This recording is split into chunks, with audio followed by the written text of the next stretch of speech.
Hello there, my fellow city builders. Rhadamant here. Thank you for tuning in to Farthest Frontier 1.0. Episode 6, Building a Mining Town. Here it is. School's getting the last 2 planks. And once it's built, we'll be able to have people going through education. So the other requirement is anyone that works in the school actually needs a formal education themselves. And it looks like Elwyn had that. So she is now teaching in the school. Awesome. And that coincided with the generation of more knowledge points. So I'm going to put another point into civiculture for tree regrowth rate. And then once we have forestry, I'll set up a work camp that will be upgraded to a forester. And we'll be able to do some forestry automatically, which is great. The other thing you'll notice is the desirability of the area around here has gone up as a result of having the school built. So now we have a desirability sitting around like 15% or so, which is halfway to being able to upgrade them to the next tier, which is at 30. Now, unfortunately, one of the upgrade requirements is having access to herbs, which is why it's so punishing not to have an herb harvesting site around, which is why I've been dedicating so many people to exploration for herbs, because it's a really terrible bottleneck to have. So speaking of which, I might send another laborer out. Here we go, more immigrants. Because we're pretty low on wood and stone, the laborers that we just brought in, I think I'm going to leave to just do some general resource harvesting before ramping up a new industry.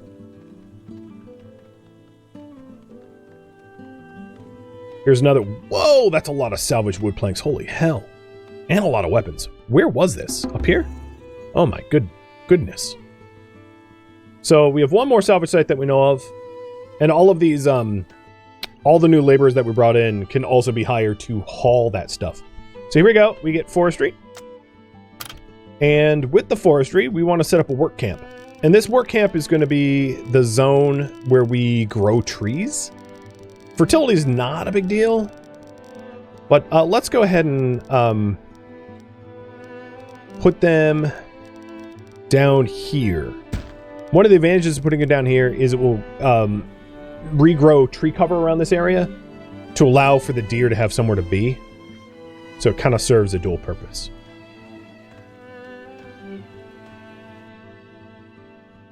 All right, new laborer, you go this way.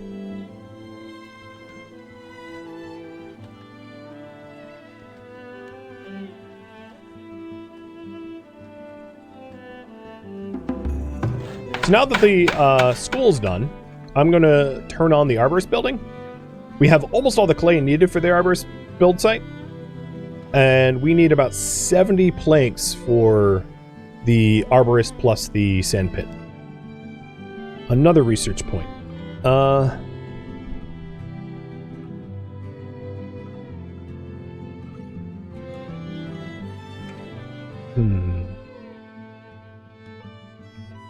I might... So one of the things I'm considering is the monthly cost of an academy is 8. And its build cost is 500 gold, which we now have. So I'm sort of contemplating building that, because that would further increase our research rate.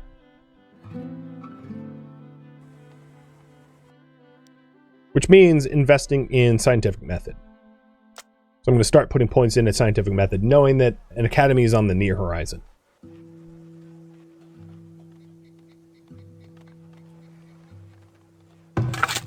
We should have a leak in cabbage harvest coming up soon, helping our food stocks bounce back from just 3 months up to, I don't know, maybe let's say 8 or 9, ideally. I haven't forgotten about you. You get a move on.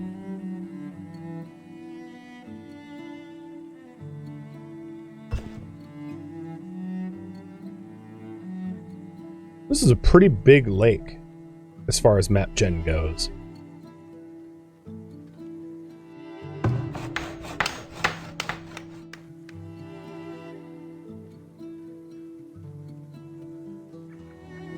And despite that, there's almost no blueberries. Lots of fish, but almost no blueberries, which is rotten luck. Now, I know if I keep following the shoreline, I'm eventually going to hit a bore site. You can build bridges in this game, but bridges are extraordinarily expensive. They are not cheap endeavors at all. So if you go to roads and fencing, as you can see, bridges cost gold and stone. And the, I'll just give you an example here. This here alone would be 222 stone and 333 gold to build a bridge like this. So it's not like bridging up to the other side of the lake is like a reasonable thing to do to gain access to the resources that are on this end. Because the cost would be fairly crippling. It is interesting that there are islands, though. That's pretty cool. So the only reason you would ever do that is if one of the strategic resources, like a deep deposit of something that you can't get anywhere else, was here.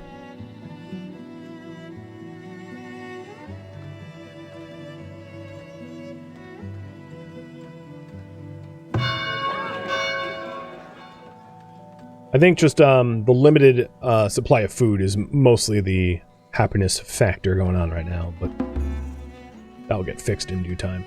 So I'm going to hold off on expanding the population or expanding housing anymore until we have a better method of feeding the additional people.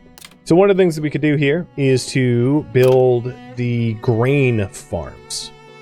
Now that we're about to get... Oh yeah, we got the sand pit. Now that we have a sand pit, and we are about to get the arborist building. No, I'm going to focus on arborists first, before grain, I think. And the reason for that is it takes a few years. Well, it takes a few years for fruit trees to get established, and it also takes a few years, or maybe about a year, for food crop fields to get established. But we're about to hit winter, and you can plant trees in the winter, but you can't till farm fields in the winter.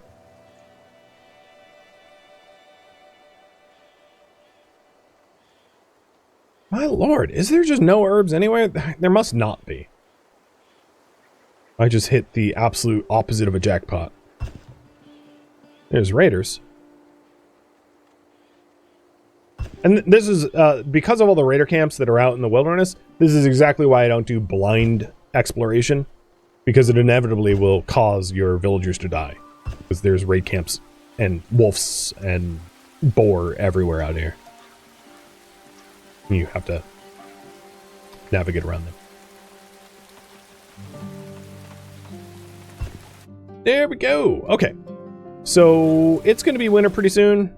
So I'm going to have this villager come back to the village. So, orchards. You can fit approximately, give or take, 45 trees within a zone. And here's how I like to plant them. So you can plant up to like 3x3, 2x2, 1x1, but I like to plant them one at a time. And the arborists have a work zone. So what you could do is you could just start planting trees within the work zone. 3, 4, 5, 6, 7, 8, 9, 10, 11, 12, 13, 14, 15, I think. Doesn't need to be perfect. Aye. Each fruit has a different season. So the harvest season for apples, peaches, and pears. Peaches have a different harvest season than the apples and pears, but I like to, for like disease and food variety reasons, like to plant a little bit of each.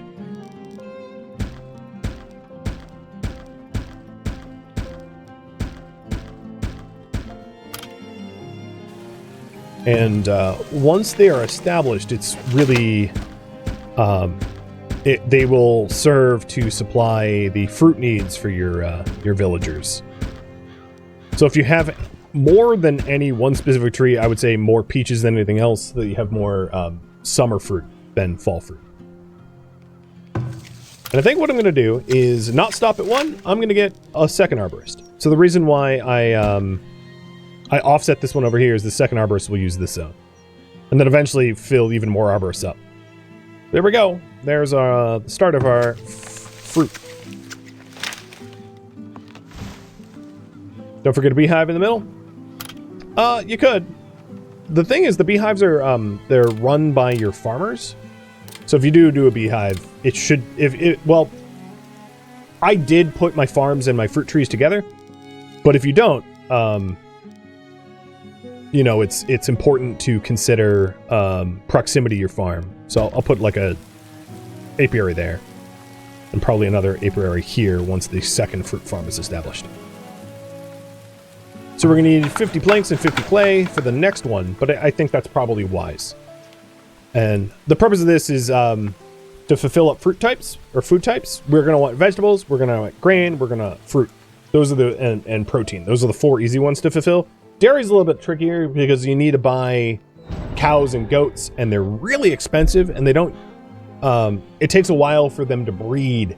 So to get a full dairy farm rolling with like cheese, because milk spoils really quickly, so you need to process it into cheese to avoid the spoilage. It can take like 10 years to really get that established, or like 5 at the very least.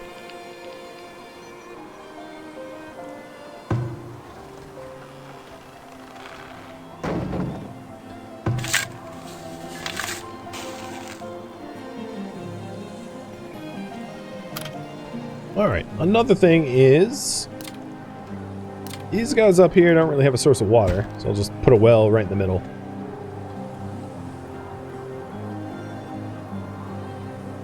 The same could be said for my farmers, I guess. It feels like a bad idea to put a well next to the compost. Sounds like night soil hell to me. So I'll put a well here, right outside the gate, there.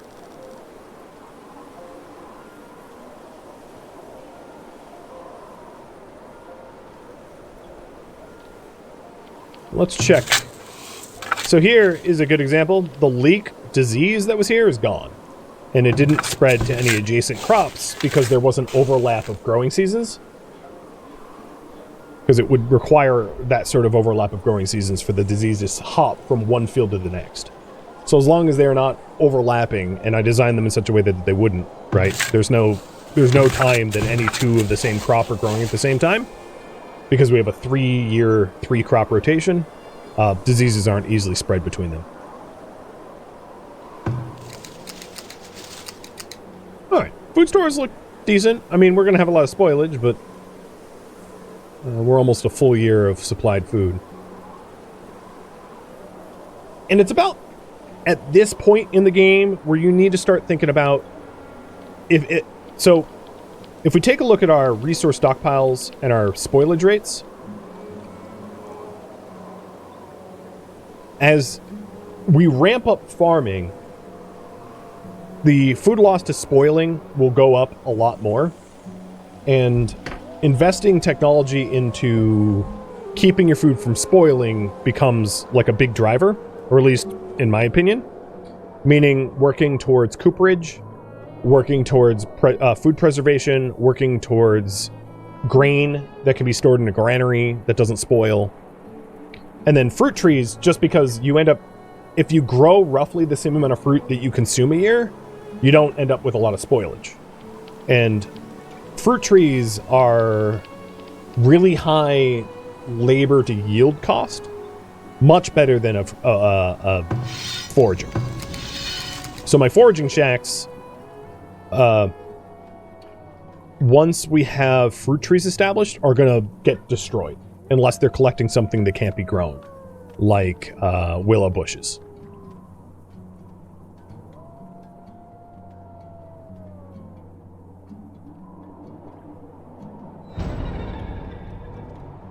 Dead due to dehydrate. Well, that seems avoidable. That is on me. All right, let's put another well down here.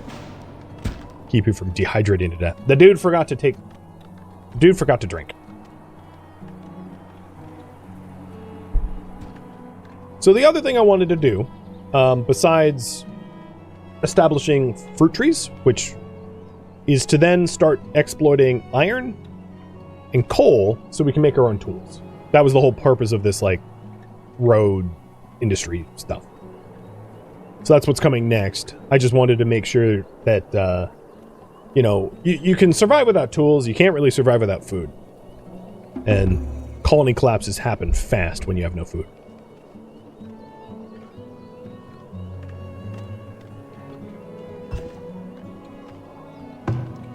Do we still have herbs? Oh, nice.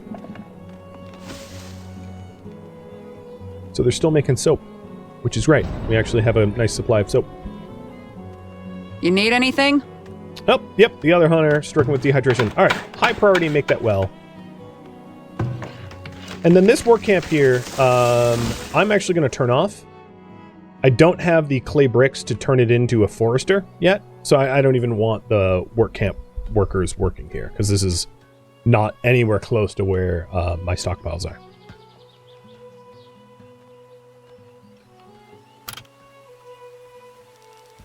So I intend to have an iron mine here, and have a coal mine here. And then the idea is to have some houses with a market here. That will only be shelters. They'll never get upgraded because they're not going to have all the civil services that they have up here. But it will be so that the commute for the people that are working the sand, clay, coal, and iron mines have a shorter work commute if they want it, allowing them to spend less time traveling. Because if you take a look at... Hello there? If you take a look at any of these work facilities, you can see that the travel time down here, they spend like 55% of their daily time traveling. And the same is probably true of the clay pit too. Yeah, a little less, 37, but still not great.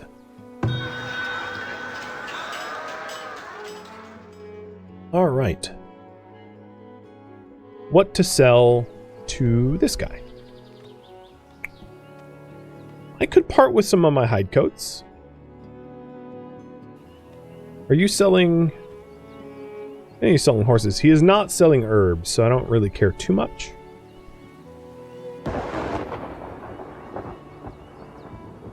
So not a lot of trade to be done there.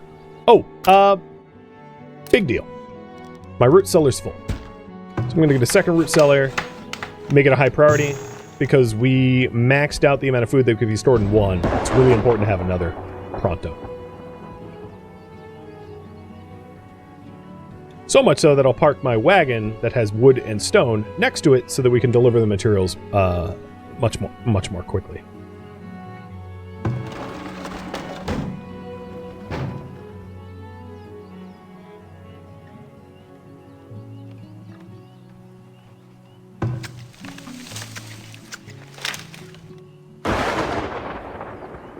Nice. We're getting our fruit trees established. And the second arborist already has all of its planks, so it just needs 20 more clay, which is not difficult to offer. Second trader is Atka again. Is there... Oh, yes, there's lots of gold ore that we could give you. And I want to keep the soap. I could sell the pottery, because our citizens aren't yet demanding pottery as a luxury good, so I'll sell that as well. Unfortunately, she also doesn't sell herbs. What the hell? What's with all these fires? Quit set my stuff on fire, man.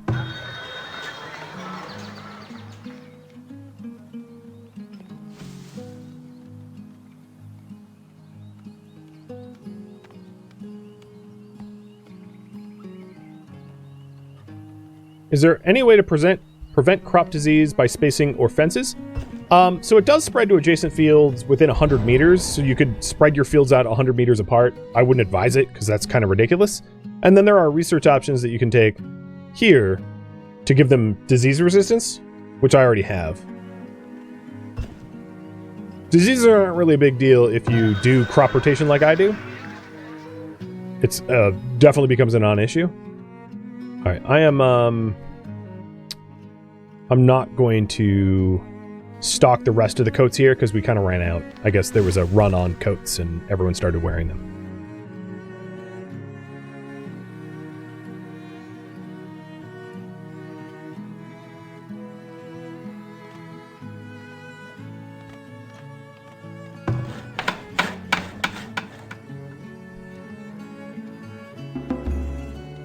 Ooh, there we go! Villagers starting to graduate from schools. 11 got basic education. So if we mouse over the population here, as you can see, I think we had roughly a 10 or 11% educated populace. Now we're up to 33%. It doesn't take very long for the school to really ramp up brains for your people. Come on, stock the gold. She leaves in 36 days. Let's go. That's going to be a lot of money. Selling 32 gold at 13 a pop. And in that case, I might end up buying a heavy tool. Or two, if I can afford it. I can't quite afford two. What I'm going to do is I'm going to stockpile some gold. And this is going to be really important when I want to start making my own tools. Because in order to make a foundry and a blacksmith, you need heavy tools. So you need heavy tools before you can make heavy tools. So being able to stock... Oh, hold on. Before I buy that, the salvage sites that I've hit...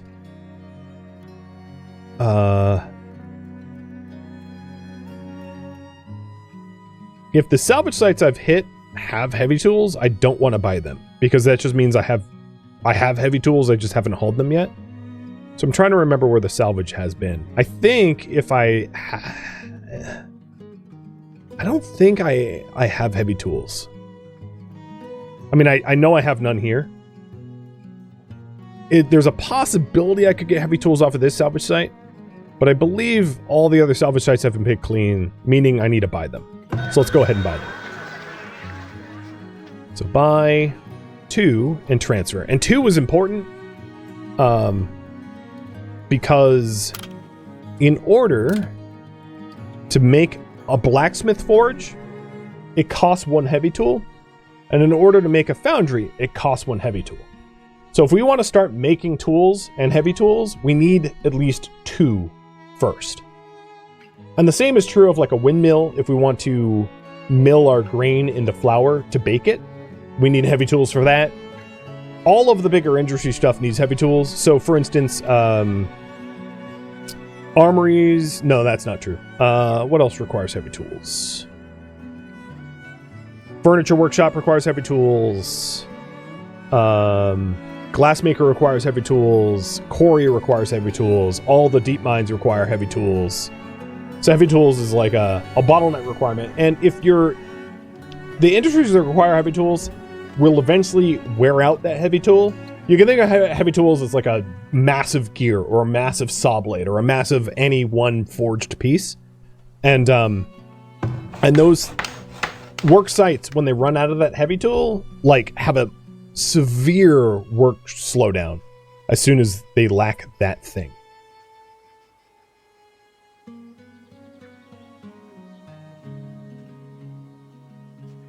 Bye-bye, trader. So I think I'm actually going to start... I'm going to support the workers here, I'm going to make the houses closer to around this zone. Just outside the ugliness of these pits. So, housing. The desirability... Oh, why is it positive? Well, it won't be once I set up the blacksmith forge. And the foundry.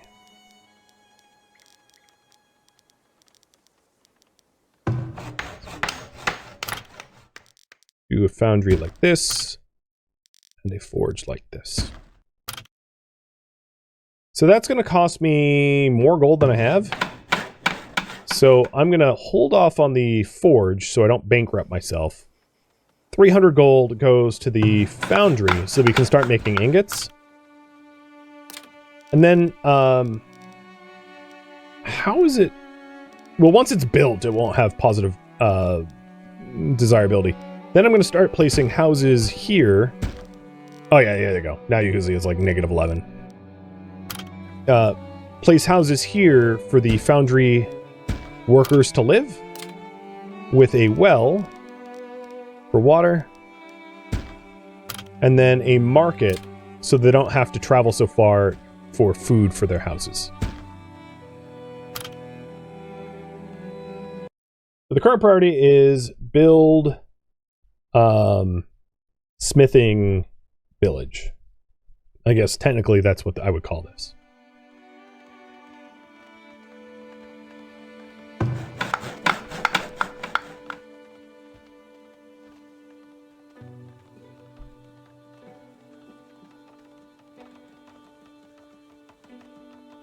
All right, the coal mine is open.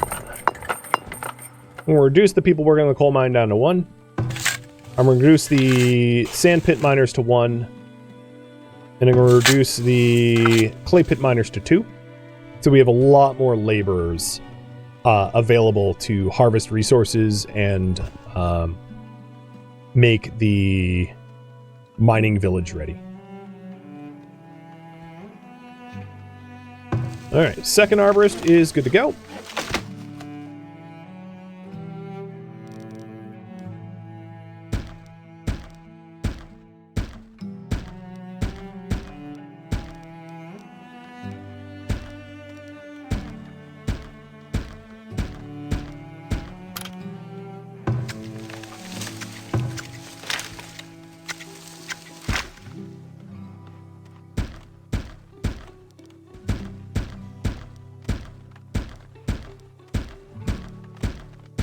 The other thing about the arborist is if you have like a severe need for timber, you can cut down your fruit trees. I mean, I would not advise it unless you're desperate, but you can cut down your fruit trees for wood if you're like totally screwed and have no other source. There we go. We've got our fruit trees, and then interspersed with the fruit trees, we'll also add apiaries to take advantage of all the fruit. Something like that. It's not perfect, but it's good enough.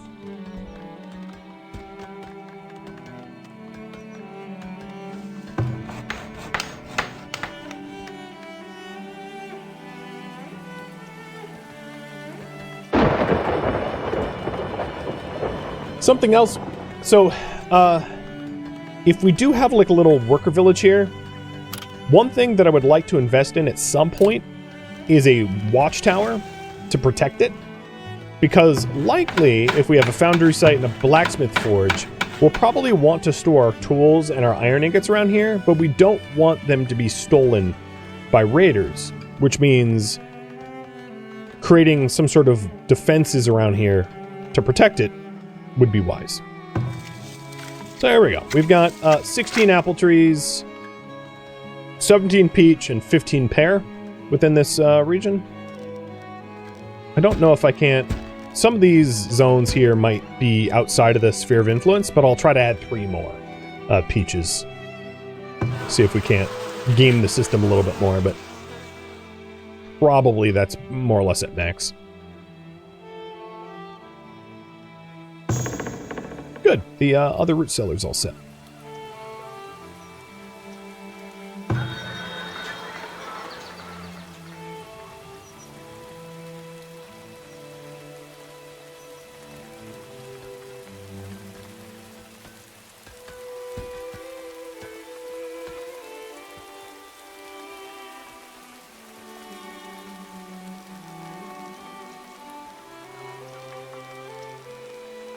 I'm also going to have a road that cuts all the way through to the iron zone, and then have a road down here like... I like how my road was obscured by the road. It's like, okay? Have a road go down there like that. Just so that the travel pathing is faster. At Tier 3 Village, we can start to upgrade the roads to cobblestone, which is even better for movement speed. We're just obviously not quite there yet.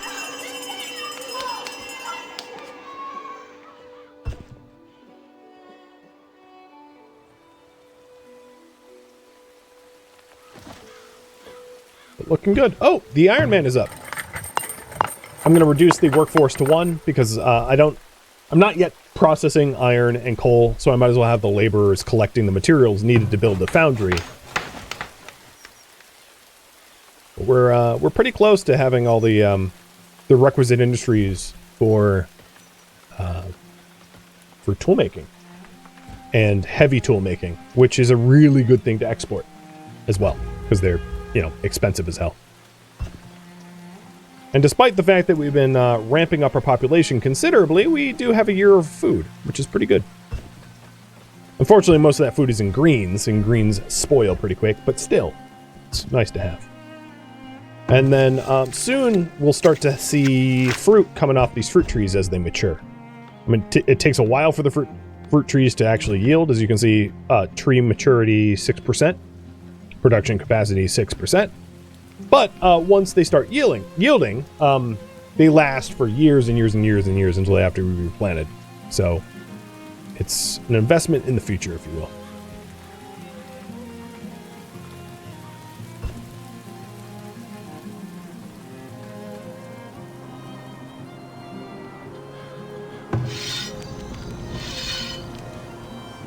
Blizzard.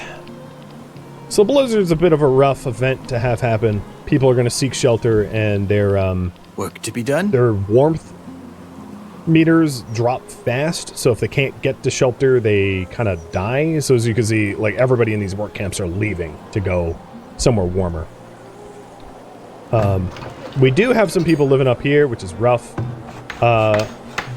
Main point is, let's get this market site built so that there's firewood and food supplied to these houses up here. But the people up here, if you look at their jobs, they're mostly miners, because people like to live where they work. So the whole purpose of this work camp, this smithing village, is so that their commute timers are shorter. And the only person with a long commute timer will be the market grocer trying to supply firewood and food here. So rather than everyone here traveling a long distance, it's just one person traveling a long distance to supply, which is not a big deal because that's his job.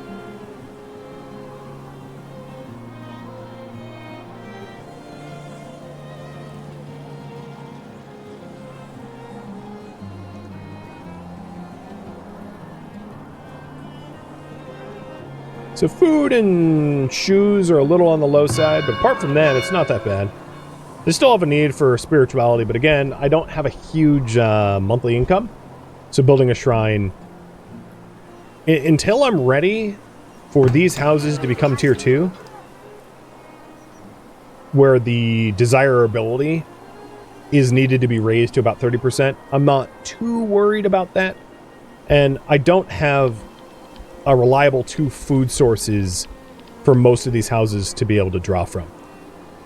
So if you take a look at them, only a few of them have 2 food sources, and it's going to remain mostly protein until the fruit farms are, or mostly vegetables until the fruit farms are in high supply, because despite the fact that I have a bunch of hunters, not everyone has access to meat all the time. Hey, Guero, thank you for the resub.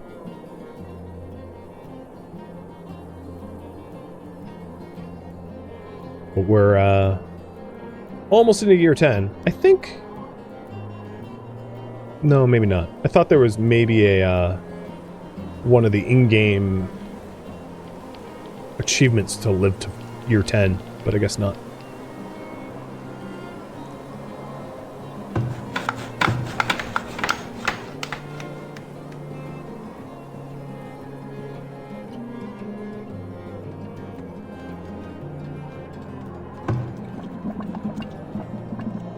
So some other industries that I have not yet touched.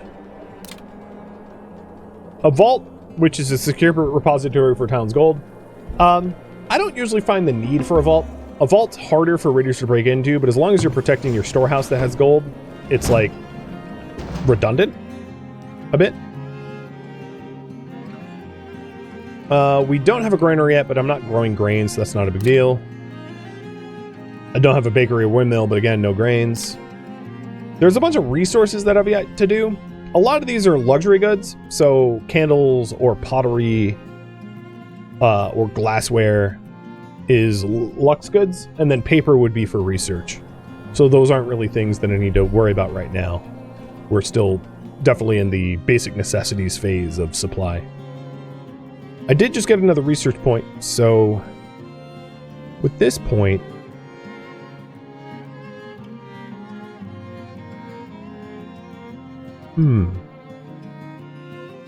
I would not mind getting some, like, slightly stronger walls for defenses, because it does lead to arrow loops and lookout towers becoming watchtowers, and there's a bit of a reason to have those. So that's a contender. The other contender would be to get the healer's house. Not that I can afford the healer's house yet, but having it, I'll eventually want it. Or alternatively, animal husbandry. The one issue with animal husbandry is buying, unless it's chickens, buying cows or goats is really expensive and kind of beyond our budget at the moment. So I think I'm just going to get Healer's House because I know I'm eventually going to want it. I'm just not planning on building it just yet. This is too much money.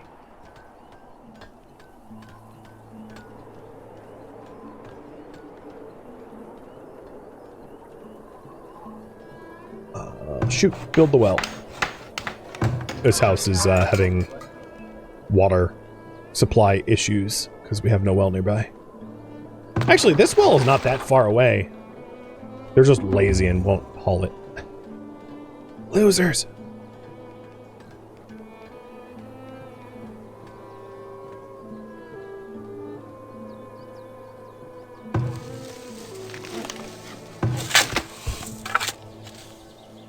So checking the farms, all the fertility's in the mid-60s.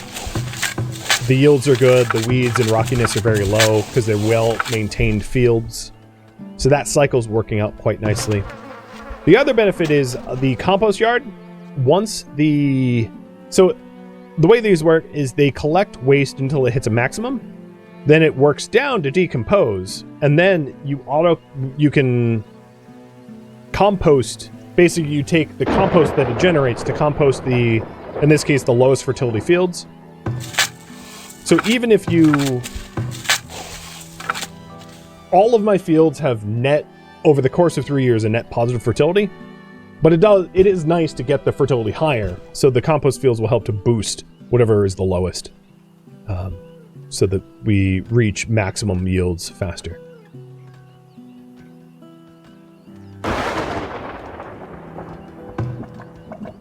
How many more herbs? Oh, we still have more herbs. That's nice. Figured we've been up by now. Alright, the dude that typically... and he is selling them this year, too. So yeah, let's go ahead and transfer most of our gold to buy herbs. Unfortunately, there's not a lot of trade goods that we have that he'd want to buy. I guess some linen...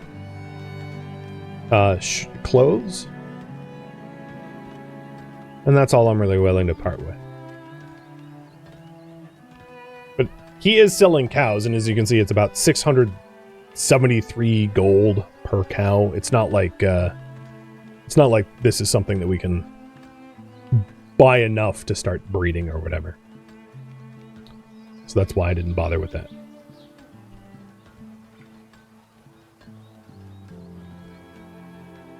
So we're down to a very paltry amount of gold because I didn't have a lot of trade goods to offer this dude.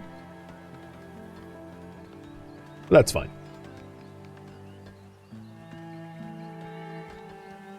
Alright, good news.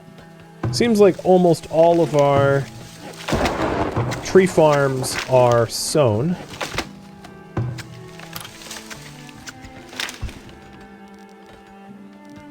I don't know if I can sneak, probably not within the sphere of influence, more trees in here. So there we go. We've got 16, 19, 15, 15, 19, 15. And they're starting to collect fruit. Of course, these trees are not anywhere near maturity, so the amount of fruit that we collect is a tiny fraction of what we will once they're fully mature.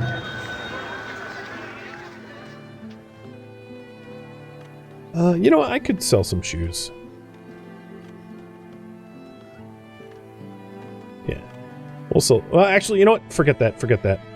The reason being, he's paying bad prices for them, so I'll just... I won't bother with that.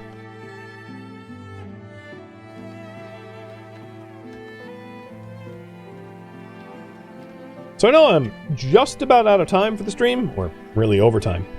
But from here on, what I'd be looking to do is to finish up this work camp, so we could supply the toolmaking and heavy toolmaking industry. And once we are able to make heavy tools, then we can consider diversifying into grains.